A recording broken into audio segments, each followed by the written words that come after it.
Hi and welcome to this video. In this video I do last few bits and pieces before we cover the bottom of the fuselage. So join me, let me show you what I've been doing. Okay, I've been just working on the forward undercarriage mounting and just putting the angle in here. I've worked out what the angle should be, 30 degrees from the horizontal up, because that's the direction that the cable will go to for the flying wires to go to the top of the struts, interplane struts. Just going by the dimensions, it's 70 inches from the root of the lower main plane out to where the struts go, and the struts are about 42 inches long. So just using basic trigonometry I worked out what the angle should be. So it's 30 degrees plus or minus a bit.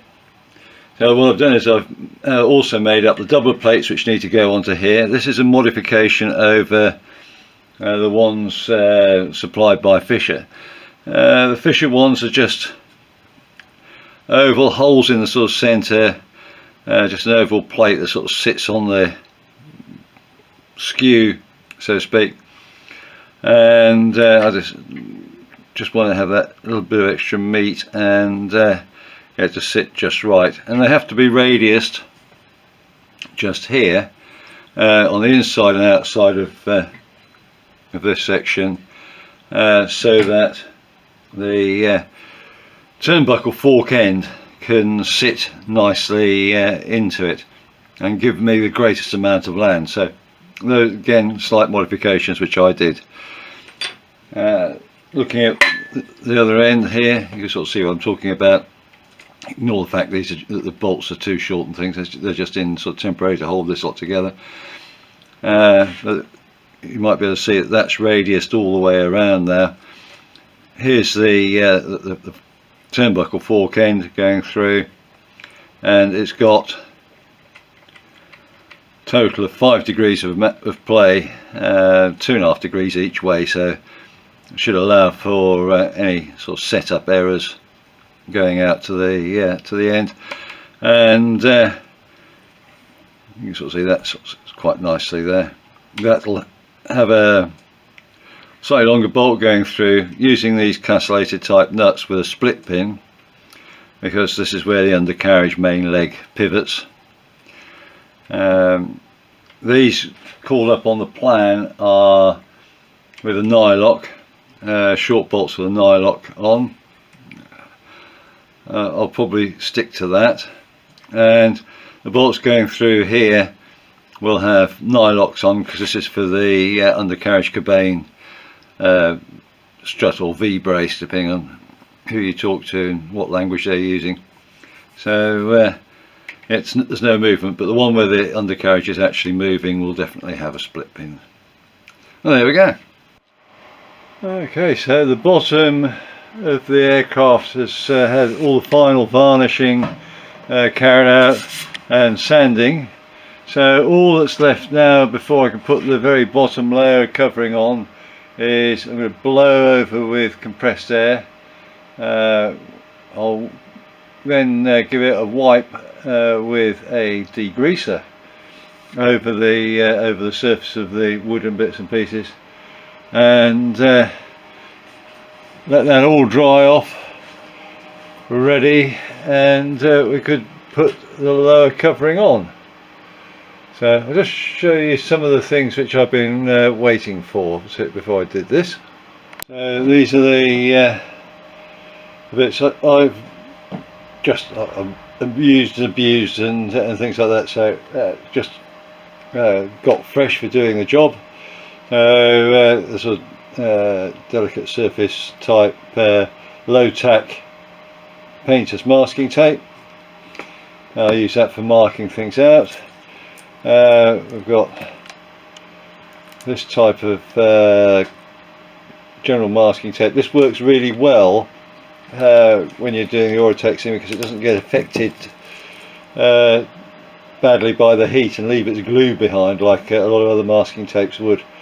So this is good for masking up and putting the glue up to it, and then you can put another layer of tape over. There's a two tape method to getting a straight line. I'll probably show you that. Cheapy little foam brushes.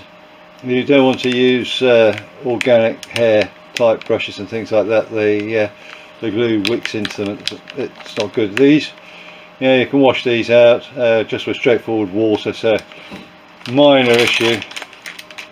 And then because people have abused my scissors, I bought some new scissors, and I've gone for the same as we use at work, which is Fiskars, I think they call them, Fiskars. These are really nice. They sort of cut really well, and they won't be used for anything else bar the covering. I'll hopefully manage to hide them away from the Memsab so that they don't get used for cutting out paper doilies or something. Right, so those are the sort of bits which I was sort of waiting for, which I ordered to come in, and really now it's not much more to go before I actually glue. You won't really see this on here much, but I actually have a sort of cutting plan which I worked out. So I've got the sort of the fuselage side pieces, the bottom, so this is the bottom, that'll be cut out of the middle. Fuselage side pieces will be cut. These areas here will be utilised for other bits, and I've got the two undercarriage sections there. So my plan currently is I'll do the lower fuselage, and then I can faff around a little bit with the undercarriage legs and things. I'll probably do the sides. I'm not quite sure what order I'm going to do them in at the moment. And the undercarriage bit where I made up these pieces, that's all been sorted out now. Both ends, the whole thing's all painted up. This has just had a little touch up of paint, and I've gone around and drilled the bolt holes for the split pins, and so they're all ready to go. The reason I use split pins on anything that's moving is you don't have any sort of turn effect. It will shear the split pin if anything's going to go wrong. It's quite easy to identify. I just don't like nylocks on moving components. It's not how I was brought up on aircraft to be. So there we go. So those are sorted. I've got the bolts which will go through here, which go through the fork ends, and all the bolts for the undercarriage going through the various places around have also been drilled. I'll show you.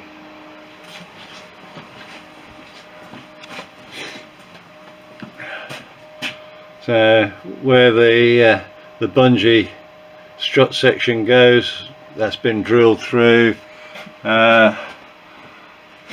For the V-brace, it's nylocks because it doesn't move there, but where the bungee struts go, they've been drilled for split pins there. So that's the way I go. You can buy pre-drilled bolts, but you're paying somebody else to do it, and sometimes it sort of varies. I like it to sit really nicely into these sort of castellated nuts which we've got here. Well, I've brought home the iron and heat gun, the Orotex's glue, ready for doing the covering from work. And all I've got to do, I've given these a light sanding, and that all I've got to do now is just blow top off on the aircraft and give it a degrease, and we can start putting some colour on. Hey, so that'll be in the next video. Well, that's it for this video. I'm running out of excuses not to get on and do some covering, so hopefully in the next video you'll see that. Look after yourselves, and I'll catch you again next time. Bye now. Thank you for watching. If you enjoyed the video, please hit the thumbs up. You can subscribe or even hit the little bell notification for future videos. Any comments would be appreciated, and I'll try to get back to you as soon as I can. Remember, go fly and feel the sky.